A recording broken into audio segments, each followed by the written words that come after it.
muito talento num lugar só. Isso aí não deve ser fácil de lidar, de fazer todos esses caras colaborarem, né? Mas funcionou durante 50 anos. Você pede uma música nos comentários e eu não só traduzo as letras e gírias, como interpreto a intenção subjetiva do artista.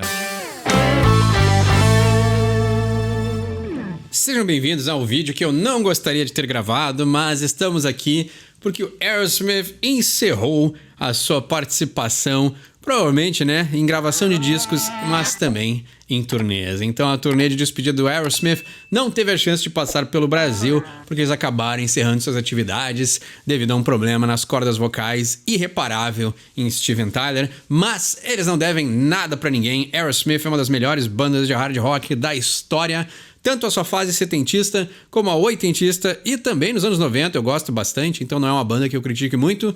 Tinha muita produção ali no final dos anos 90, tinha muita gente envolvida que era, né, das gravadoras, esse lado mais corporativo, e compositores externos, sim, tinham, né? E quando o Aerosmith tem muito talento interno, então acho que também não precisava da colaboração de tanta gente de fora metendo o dedo, né, no assado ali do Aerosmith, mas é uma banda que eu gosto demais e tem uma carreira espetacular, né? E é uma pena que, infelizmente, né, a gente tá vivendo uma situação, eu falei isso no vídeo de Purple, vou falar aqui também, né?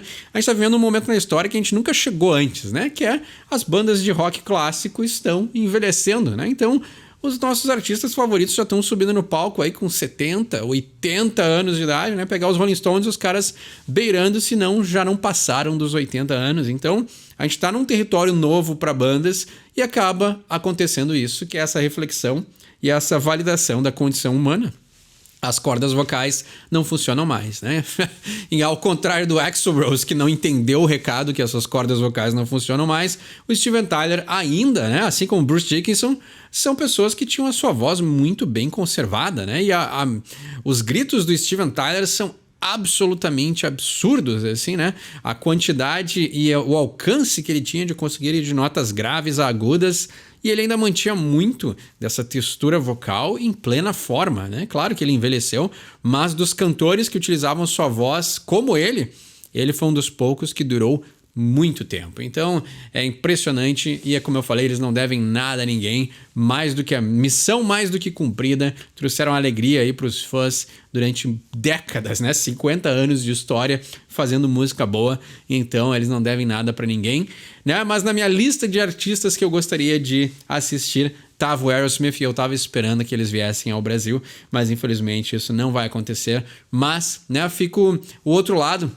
E o lado positivo que dá para celebrar é que eu fico feliz de ter vivido numa época em que o Aerosmith existiu. Eu acho que isso é muito melhor do que ter visto eles ao vivo. Assim, eu acho que para um fã de rock and roll clássico, a gente poder ter vivido e ter conseguido acompanhar aí a maioria das nossas bandas favoritas, isso sim é uma vitória, né? Porque imagina que talvez daqui a 20, 30, 40, 50 anos ainda vai se falar nos grandes nomes do rock, mas talvez as coisas vão, né? O mundo vai evoluindo, as novas gerações vão curtindo outras coisas e esses nomes acabam ficando meio dissipados, assim. Então, como eu refleti na segunda-feira, se a gente não tem ninguém que nos mostre, né? A gente pode ter acesso a todas as músicas do mundo hoje em dia com tanta conveniência, mas se a gente não tem uma mentoria ou alguém que nos indique o caminho para conseguir começar a escutar coisa boa, talvez a gente nunca encontre esses sons, esses artistas e essas músicas que fizeram uma época ser excelente. Mas aqui ficou meu singelo tributo a uma banda que eu gosto demais, que é o Aerosmith. Dever tá cumprido, e hoje eu vou traduzir uma música que é uma das minhas favoritas, que é um grande clássico da banda, que é Love in an Elevator.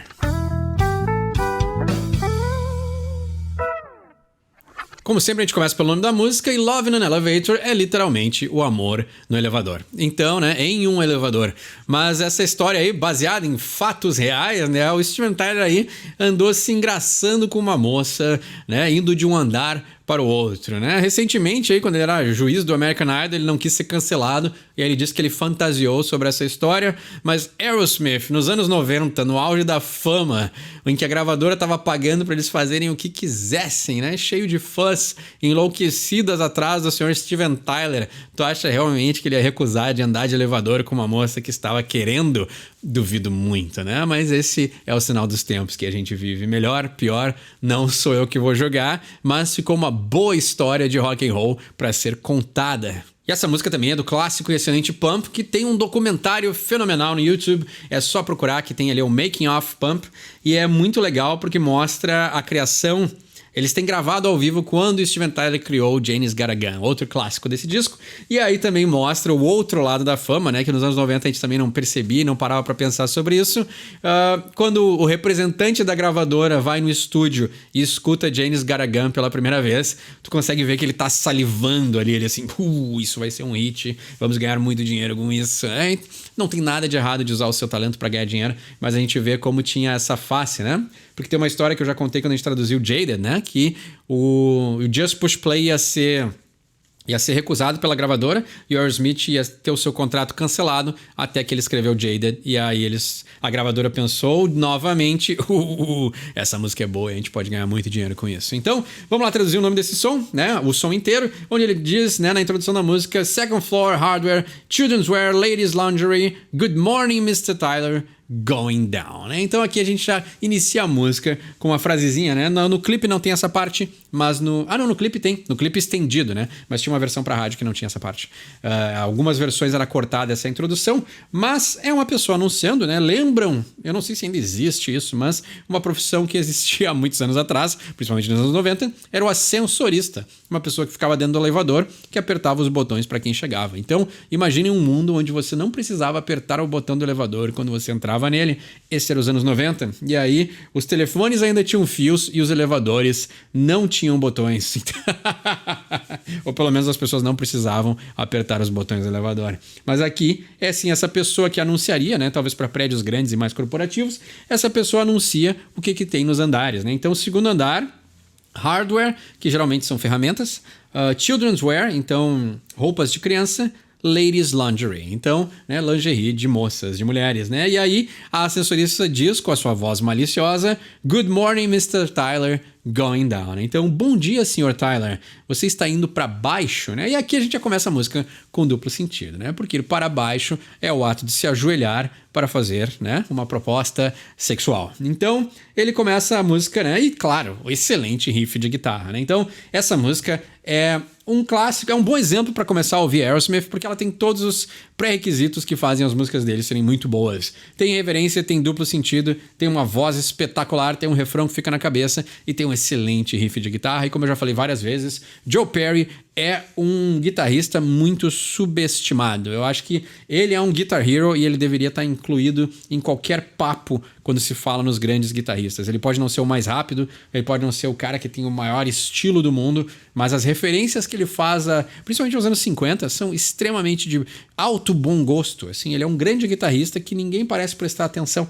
E eu acho que ele é um cara muito único na guitarra. Assim como o Ritchie Blackmore, né? Já que falamos de Deep Purple na semana passada, eu acho que as pessoas que vão ver esse vídeo provavelmente são as mesmas que assistem os vídeos quando eu gravo de bandas de rock clássico, né? Então, Ritchie Blackmore e o Joe Perry são guitarristas excelentes que eu não escuto as pessoas falarem sobre eles. E é impressionante, assim, né? A gente fala, e claro, a gente fala corretamente do Slash, a gente fala de tantos outros guitarristas importantes para a história do rock, Jimi Hendrix, o Sr. Keith Richards e o Angus Young, merecem o seu lugar na história do rock, mas a gente não fala de Richie Sambora, a gente não fala de Ritchie Blackmore e a gente não fala de Joe Perry. E eu acho isso uma criminalidade, porque são excelentes guitarristas que merecem o seu lugar.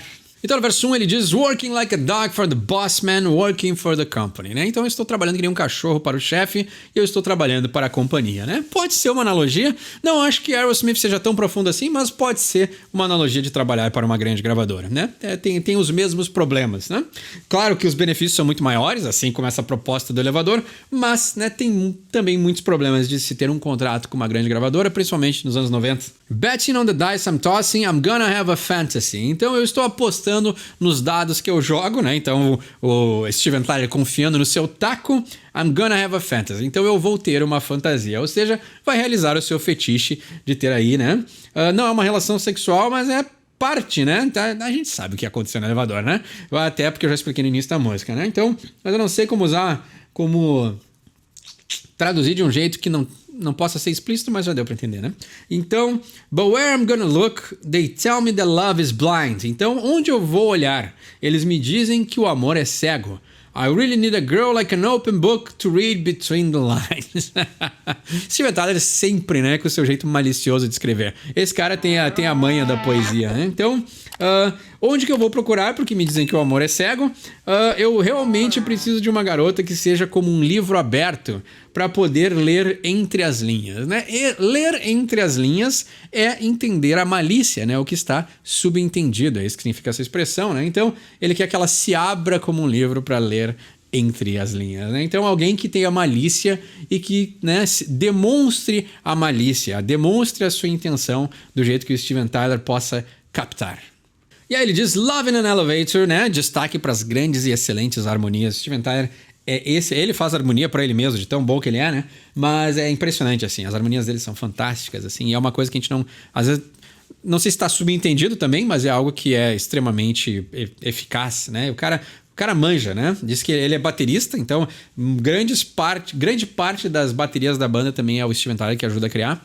E aí o cara toca piano, o cara canta que nem um animal, escreve bem e o cara ainda faz harmonia para ele mesmo, né? Então não deve ser fácil estar numa banda com o Steven Tyler, porque é muito talento num ponto só. E aí, isso com certeza deve causar ali, né? Principalmente ele e o Joe Perry tinham brigas comunais, né? Mas o Joe Perry é um cara também muito talentoso, então eu acho que ele também não precisaria se sentir ameaçado pelo Steven Tyler, mas eu imagino que deve ser um conflito meio grande dentro da banda, assim, né? Porque é muito talento num lugar só. Isso aí não deve ser fácil de lidar, de fazer todos esses caras colaborarem, né? Mas funcionou durante 50 anos.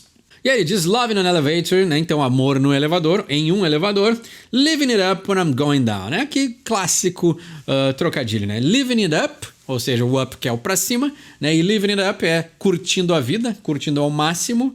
When I'm going down, quando eu estou indo para baixo, quando eu estou descendo, né? Mas o going down, como a gente traduziu ali no início da música, é alguém ficar de joelhos, né?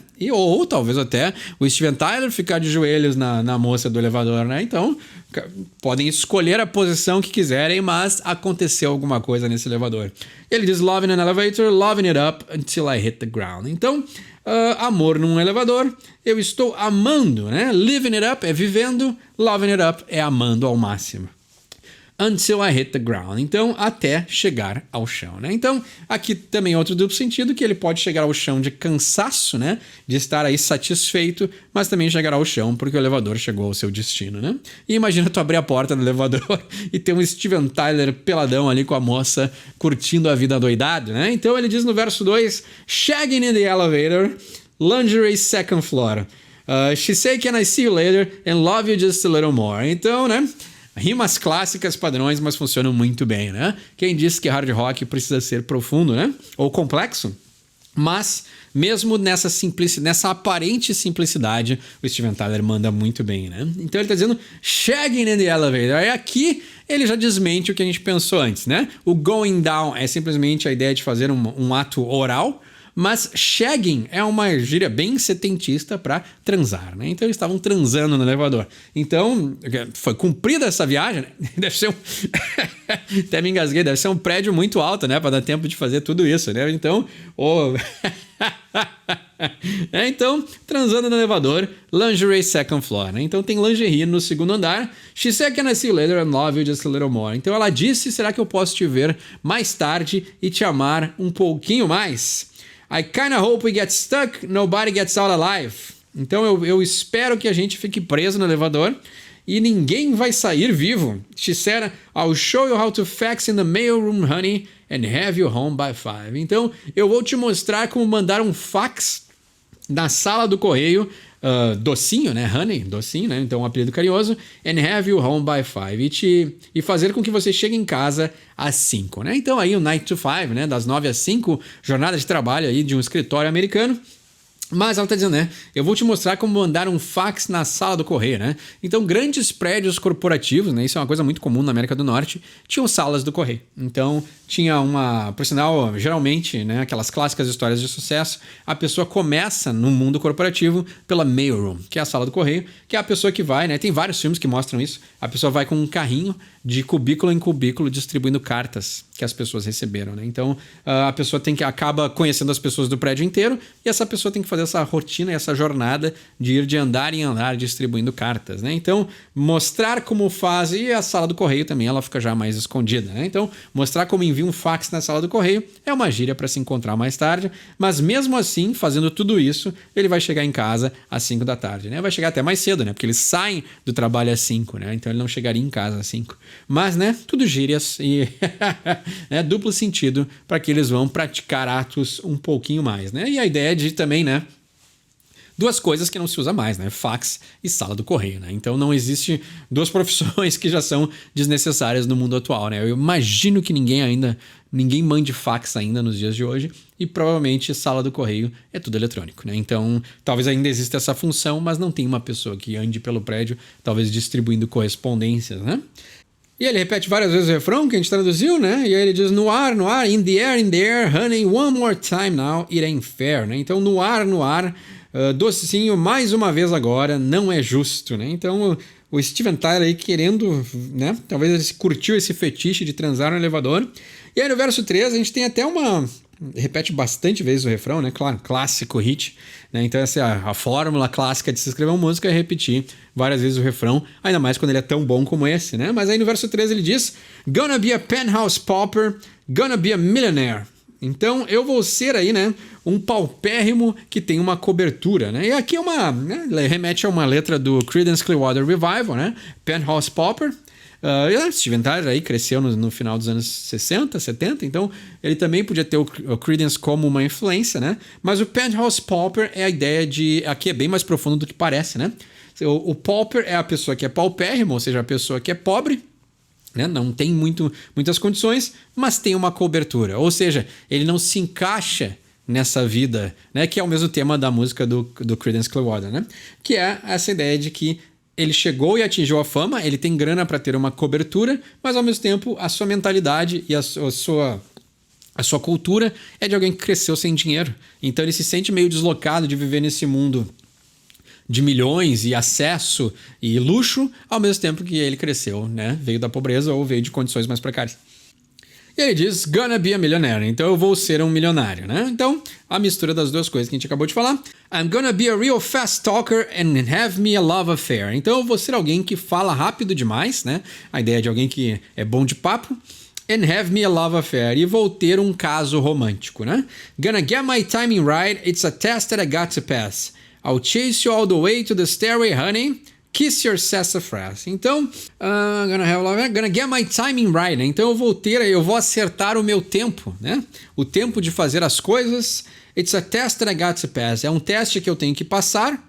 I'll chase you all the way to the stairway, honey, and kiss your sassafras. Né? Então, eu vou te perseguir até o final da escadaria, docinho, e vou beijar o seu sassafras. Então aqui nessa parte da letra a gente tem o Steven Tyler fazendo aí um personagem meio corporativo, né? Então o cara vai viver na cobertura, vai ser um milionário e vai ser bom de papo e vai tentar ter um caso com, né?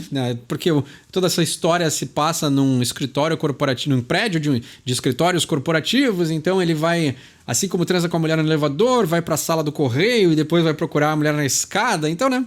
Aquele clássico estereótipo ali dos anos 90, né? Então, e o sassafras é uma planta aí que se faz chás e tudo mais, e eu acho que até a tradução em português também é sassafras, né? Mas a ideia de planta aqui é bem mais infantil, assim, né? Talvez anos 90, as mulheres ainda, né, não se depilavam, né? Então, beijar as suas plantas, né, o seu mato, entre aspas, pode ser talvez aí uma tradução mais um duplo sentido, né? Beijar a sua planta, beijar a sua raiz, né? Pode ser. Se eu não me engano, o Green Day tem uma música que é Sassafras Roots, eu acho. Se eu não me engano, né? Então talvez tenha alguma gíria ou alguma conotação que eu não me vem à cabeça o que significa. Mas alguma gíria, provavelmente algum duplo sentido, provavelmente alguma substância que eles usavam. Eu imagino que Sassafras não é uma planta psicodélica, mas deve ter uma conotaçãozinha maliciosa, né? E ele repete o refrão várias vezes, né? Love in an elevator, one more time. Né? Living it up when I'm going down, one more. Várias vezes o Steven Tyler quer ter amor no elevador com essa moça. Mas então fica aqui a minha singela tradução, homenagem e agradecimento ao Aerosmith por nos darem muitos anos de alegrias com as suas músicas. E esse é o legal também das músicas gravadas, né? Elas ficam para sempre. Então a gente não vai perder nada enquanto o mundo existir. Né? Ficou meio filosófico esse final. Mas é isso, né? O artista gravou, tá gravado, tá registrado, vai durar para sempre, né? Então eu acho que é isso que importa e a gente vai poder curtir o som deles eternamente. Então, essa foi Love in an Elevator do Aerosmith. Tem um entendimento melhor desse som ou quer pedir um som pro próximo episódio? Deixa embaixo nos comentários. Meu nome é Eduardo, esse é o Sorry from English e quem sabe inglês tira suas próprias conclusões.